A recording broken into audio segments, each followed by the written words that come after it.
Welcome back into the Ohio MMA podcast. After a little bit of a break, I am your host, David McKinney. Joining me on today's episode of the podcast is up and coming amateur MMA fighter, Jahmon Killa Spiller. Whatever you want. It sounds better with the A. Yeah, it does, man. You're coming off of a big win this past weekend at Ohio Combat League, 39 first round rear naked choke submission over Brody Veyon, moving up to 2-0. So I actually just rewatched the fight, and after calling it, I mentioned it was like, man, you look like you can go out there and fight again. I don't think you took really any damage. It was about a 2.5 minute fight, but what's your thoughts on moving up to 2-0? I'm really excited, man. It's a long time coming. I really wanted to get that fight out the way early, but I had some problems getting opponents. People see that college wrestler, All American. I just graduated college in May. So people looking at that, they're like, nah, I don't want to fight that guy. I don't want to fight that guy. Guys with good records too, 1-0, 2-0. Like, I don't want to fight that guy. So, like, I was really happy that I could get on a promotion as big as Ohio Combat League, and it was just such a surreal experience. Like, I can't wait to get back out there, and yeah, I was ready to fight again that night on the card. Yeah, I was actually going to ask you about it because you made your debut last September and then you had almost, I think it was like 9 months or 10, 11 months almost in between fights. I know you were busy wrestling, but sounds like you wanted to throw some fights in there too, even during wrestling season. I wanted to so bad. I had a couple of offers too, but my wrestling coach, he wasn't really too happy with that. So I kept my loyalties with him because I only had 1 year left. But I was in college for 5 years wrestling, so I was just ready to move on to something new. You know what I mean? Yeah, man. Let's we'll talk about the something new, but I feel like we got to definitely talk about the wrestling career. Thomas More University, right in Northern Kentucky. I know you're originally from Indiana, but made the transition here to Thomas More, becoming an All American. That's a huge accomplishment, man. And no matter what level you're at, and it takes a ton of dedication. Talk about your wrestling career. Do you feel like you accomplished everything that you wanted to in your wrestling career? No, no, not even close. My wrestling career was very it was a very so and so. It was so weird. Like, most of the time, honestly, I was like dreading it because I just wanted to be better, to get better so bad. Like, I started wrestling in seventh grade, and it progressed all the way through 5 years of college. But I did not once didn't go to state at all. I never qualified for state, never placed, never became a state champion. When I got to college, I had no offers coming out of high school, and I was a COVID graduate, so I graduated in 2020 when COVID had hit. So it was even harder for me to get people to look at me to offer me.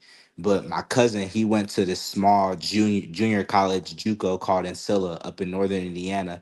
So I decided to go there. But even going there was adversity. My whole team dropped out of school because of COVID that year. So it's just me, my coach, and one other teammate, but he was at practice 2 3 days a week. So most of the time it's just me and my coach, who's in his 50s 60s, not practicing with me, just in there, you feel me, just working out, running, doing push-ups, doing sit-ups, lifting weights, shadow wrestling. And I that was that year. That was 2020 2021. And then my second year at my JUCO, I ended up becoming a conference champion. And I was the number one seed going into regionals, the national qualifier, but I ended up getting quarantined, so I didn't get to wrestle. And it was just a whole situation. And then I transferred to Thomas More. Jason Russell, he reached out to me my freshman year, and he wanted me to come through. But I said, I'm going to give it JUCO one more try because the goal was to go D1. It was go JUCO, get more film, go Division 1, and get those big time names out there. But it just didn't work out the way I wanted to. But I feel like it worked out the way it needed to because I met the right people, like Roger Bowling. I met those people in Kentucky through people that I met at Thomas More. So it seems like it was meant to be. But even then, like, my first year at Thomas More, I think I almost had a losing record. I might have had a couple more wins, but it was like a 50-50 record. And then something flipped after that. I found boxing and MMA. I feel like that's what the flip was. And then I started stringing on wins. And that was the year after that, I All American my 4th year in college. And it was after I found MMA that I started like progressing more and getting better and started achieving these accolades that I wanted to get, winning tournaments, winning like team awards, like the takedown sword. We had a takedown sword that we got if you had the most takedowns on a team, and I finally got it last season. So that was a big thing for me. But as far as like my achievements, I didn't reach any of my goals. All American wasn't even my main goal. I wanted to be a national champion, but I had to settle for that. So there's still like that hunger there, that fire that I want to do more and achieve greater dreams. Yeah, I feel like you're selling yourself short a little bit, man. That's an incredible accomplishment to go from being on the only person on your team to All American, and not even making states in high school. So that, man, I feel like you got to give yourself a little bit more credit. I'm going to give you more credit either I way. appreciate that. That's incredible, man. Making the being an All American, and you talked about finding MMA during your wrestling career. That's an interesting story as well, and that kind of even drove you a little bit more in Hmm. wrestling. I feel like a lot of people, and now I'm seeing it more. It used to be like people would wrestle and that's all they would do, and they would focus on that, and then afterwards they were trying to find something like I need to stay active and stay competitive, and then they found MMA. Now you see a lot of fighters that are like, I know that I want to do MMA, so I'm going to go wrestle. Like I feel like so many fighters have that, like, build that base. Um, do you feel like that? I feel like you kind of found it in a unique way in that, like, you found it during, kind of toward the end of your wrestling career. Do you feel like, and it seems like you kind of found it at the right time as well to help propel you to new levels. Yeah, yeah, I definitely did. And it was actually like kind of crazy because it wasn't like no intent behind it. Like I just wanted to learn how to box just to protect myself. And then I ended up I didn't know what jujitsu was until like 23, 24. Like I had no idea what BJJ even was. I didn't know what a choke was. I've seen it on UFC at the UFC before, like watching it, but like actually like knowing what it is, it was a very very new concept. But even learning BJJ made me a better wrestler. Like learning that extra level of grappling made me better at wrestling, just scrambling, getting oppositions, setting people up, setting traps and stuff like that. It was insane. Like honestly, I wish I could go back. Like that road that I took, it was like you said, it was unique, and I didn't see it from that lens, but it was fun while it lasted. Now it's like I'm in the thick of it, so it's like more. It's like I can have fun still, but it's like I gotta be serious too, because this ain't a game. This ain't a joke at Yeah. all. Yeah, one of the things I was, mentioning or noticing your last fight, and I actually I said it's unfair the wrestlers that get to come into MMA and then you learn jujitsu. I saw you out there, man, transitioning to half guard and looking like you're trying to tap a guy with an arm triangle choke. It's so interesting that transition of being just a true wrestler, and the thing I always look for, um, with wrestlers that go into MMA is how do you finish fights, right? Like, it's easy to, not Hmm. easy, but or as a wrestler, you have a different goal. You're going out there to try to pin somebody versus an MMA. You're trying to, either submit them or win via TKO. You've already done both in two fights. You won via TKO and you won via submission. But do you feel like is that like an emphasis on you to, like, I know how to wrestle, I know how to get to a good position, but now I have to figure out how to get this guy out of there? Yeah, yeah, that's a big emphasis for me because in wrestling, I was never a finisher. I didn't pin people. I was a takedown specialist. Like I tech fall you off of takedowns alone. Like that was the thing I was good at. I could never pin people. So when transitioning to MMA, I said the one thing that I really want to focus on is getting submissions, getting TKOs, getting knockouts. Like I don't want to every wrestling match, people will tell me they said, Jamal, your wrestling matches are always the longest matches because it will go the full distance. It will probably end up being an overtime, a dog fight. Somebody's exhausted. Somebody's doing something crazy. But in MMA, I say I want to do something different. I want to switch up. I want to be able to put these guys away because like that, I kind of learned in wrestling that pinners are winners. The guys that finish people, those are the best guys. Those are the champion caliber guys, or the guys that are putting people away. Yeah, that's a really interesting, point too. That, if you say, hey, in MMA, if you can take people down, you can dictate where the fight goes, and that's always the interesting Mhm. thing too. If you want it to be on your feet, it could be on your feet. If you want it to be on the ground, it could be on the ground. But let's talk about your gym, Team Relentless. I know you already mentioned your coach Roger Bowling. I feel like in Ohio, he's a guy who needs no introduction.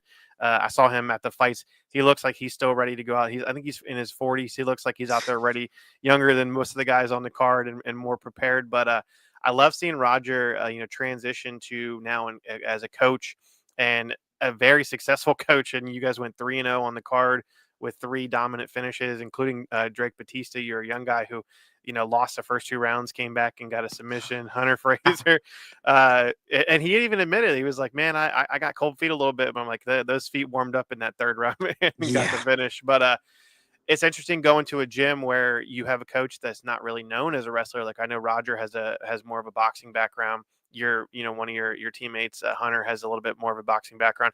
It's kind of interesting how you're going to a gym where there's not a ton of like necessarily guys who are known as like those high level high school collegiate wrestlers. Did you do that on purpose in terms of like you want to learn from kind of what you don't know, or did it kind of just click with the coach as Roger being your coach? It clicked with the coaches. That was not intentional at all. So I trained at Triple Crown MMA at first, and that's where I met Roger. And when I told him I was a wrestler, he liked me immediately. He said, "Oh yeah, I like wrestlers." He said, "I could turn you into a good fighter." And I said, "Oh, for sure. Say less." And Roger, he's very, when it comes to coaching, he puts his heart and soul into it. Like I've never seen him get as excited as he did when Drake dropped his opponent in the third round. Like that was one of the craziest things that I've ever seen. Losing 2 rounds, coming back, throwing the overhand, dropping him, rear naked choking, like that. Those are the moments I live for. But Roger's just such a great guy. He cares about his guys.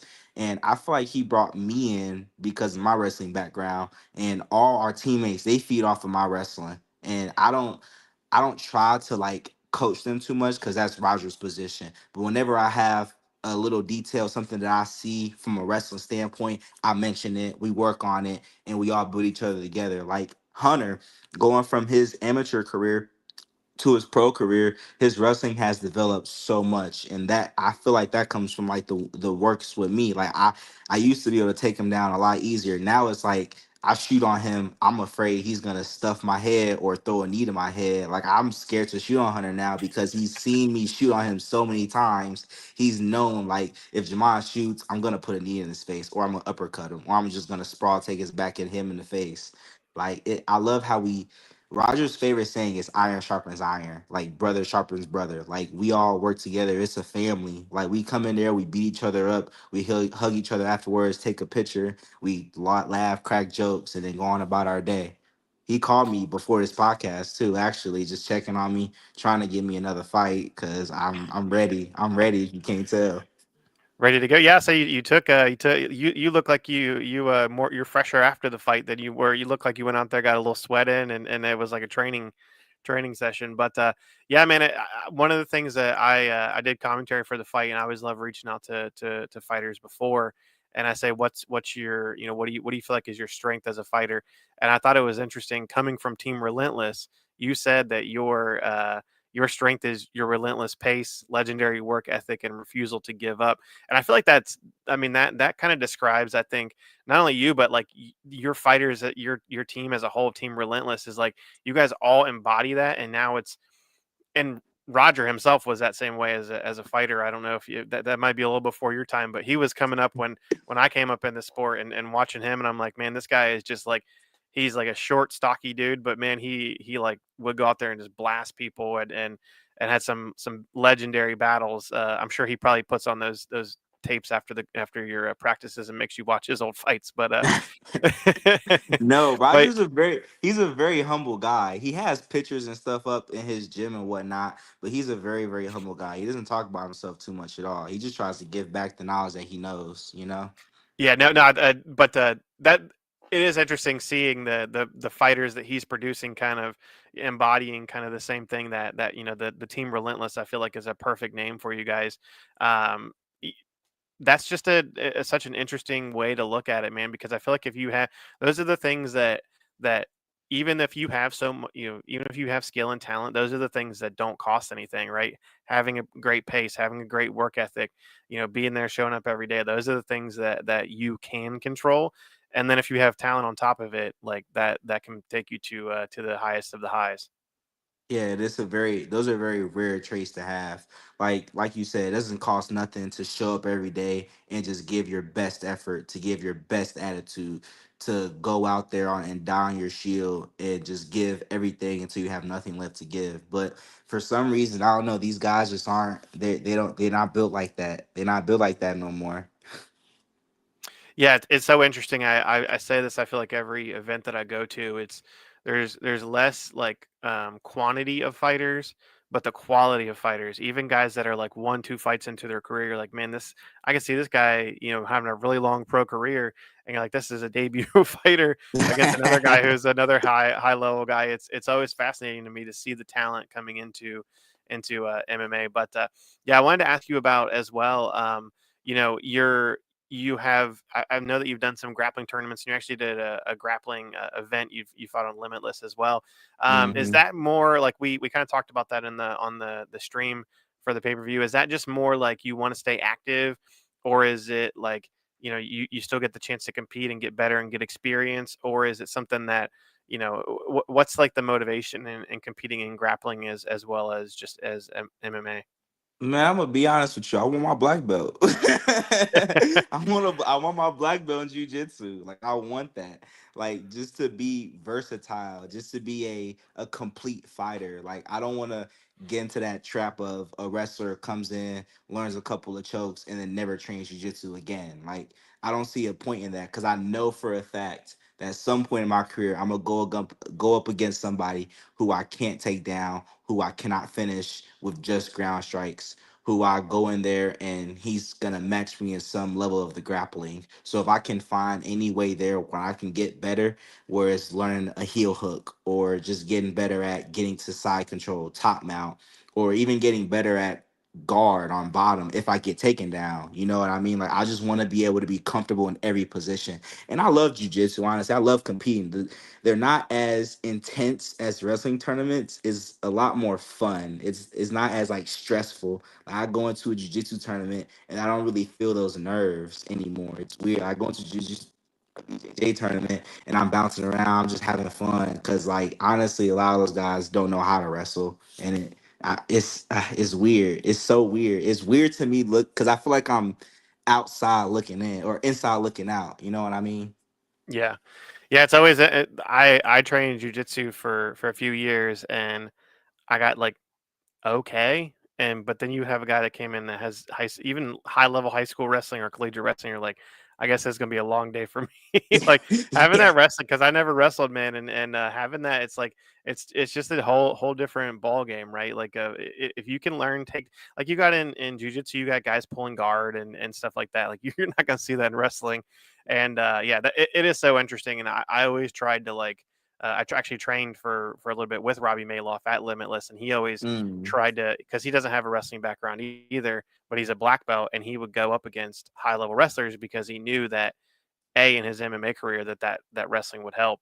But yeah, it is so interesting. Like yeah, the people that are pure grappling, it's a different sport, right? You think it's the same or similar, but it is very different. So of course, the grappling, but how do you feel like your striking is coming along? I definitely saw you land a couple shots early on in the fight, and then change levels and dump him on his head. But then you stood up and you landed another couple shots.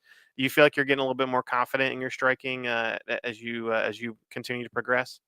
Yeah, striking's been a very, very hard thing to grasp because I've never thrown a punch up until 2 years ago, and then I started boxing, and I train boxing about 4 or 5 times a week. I don't really use it too much in my fights because it's like I'm a wrestler. You feel me? You don't use it, you will lose it. So it's like I'm gonna take you down anyway. But I train my boxing a lot, and I actually really enjoy boxing. I really, really enjoy boxing and training with Hunter too. Every practice I go into, Hunter punches me in the face and gives me some type of bruise, whether my nose is all red, whether my eyes cut a little bit, something. So it's like I go into training sessions with him and he's getting better at defending my takedowns. Now he's forcing me to box with him. So it's like either I got to get better or I'm going to get knocked out. So it was more something that I just had to like learn.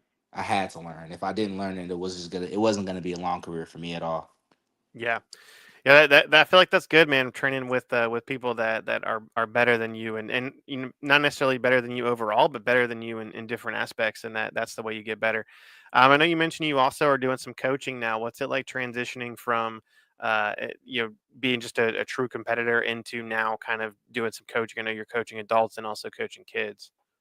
Oh yeah, it's amazing. It's amazing having that sight going into it because a lot of people that are really good at doing cannot coach. So having that skill to be able to do a move, perfect it, and then go ahead and teach it to somebody else, not only does it sharpen my skills, but it's helping me give back to other people, to the younger generation, or people that just don't know wrestling like that. And I really do enjoy coaching. It's so fun. It's such a selfless job, but so fulfilling. It's so fulfilling watching somebody, you tell them a move to do, you teach them the move to do, and then they do it, and it's the reason why they win. Like, no selfish intent behind it. Like, I'm happy for you that I was able to show you something that got you a win. You know what I mean?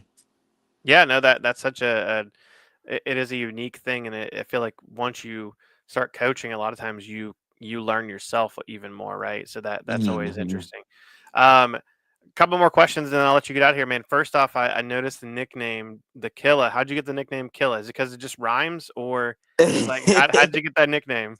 Rhyming is a big part of it, but it was this week. It was just very much like it was unconsciously. I wasn't even noticing it. People kept signing up on my story. I was posting videos of me hitting the bag like it's fight week, and people just sign up like, "Oh, you're a killer, you're a killer, you're a killer." And then we get to the fight, and after my fight, we're getting ready to warm Hunter up for his fight, and he says, "Jahmon the Killer Spiller," and I said, "Ooh, that kind of sound good." And so I sent it to Roger and said, "What you think about this nickname?" He said, "I like it. Drop the, just keep it killer." I said, "Yeah, that's tough.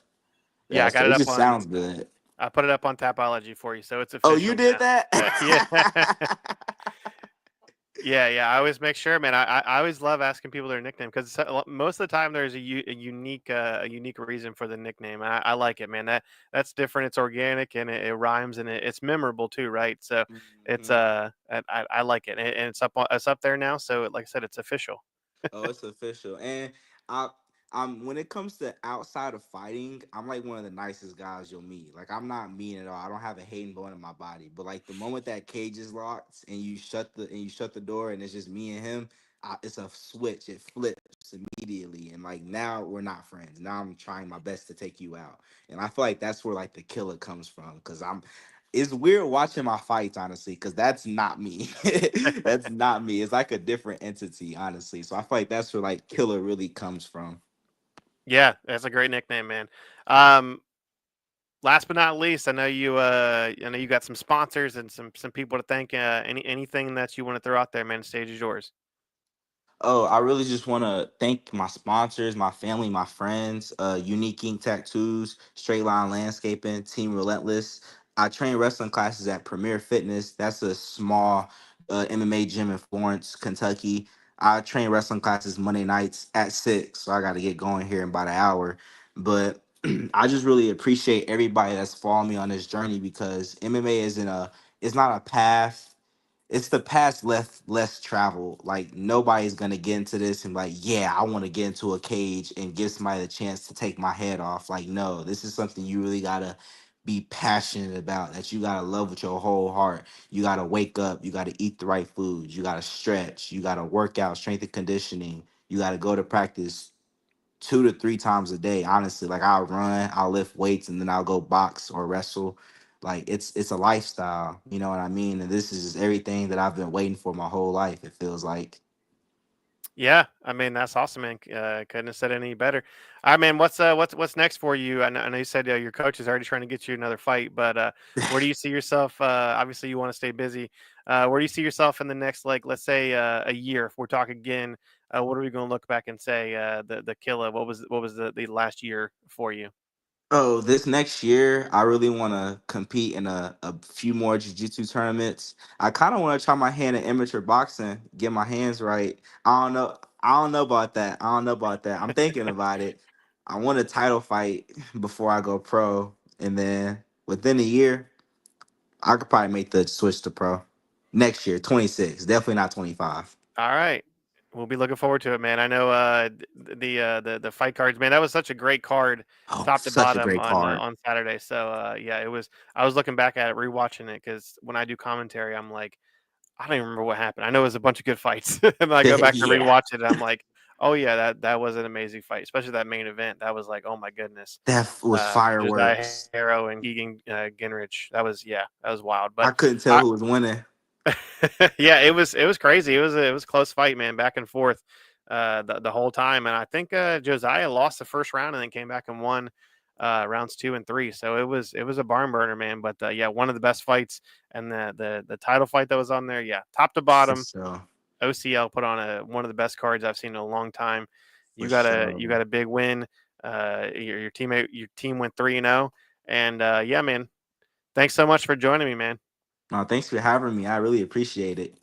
All right, that's Jahmon the Killa Spiller. No, not the Killa. Jahmon Killa Spiller. 2-0. All right, man. Thanks so much. We'll be back next week with another episode.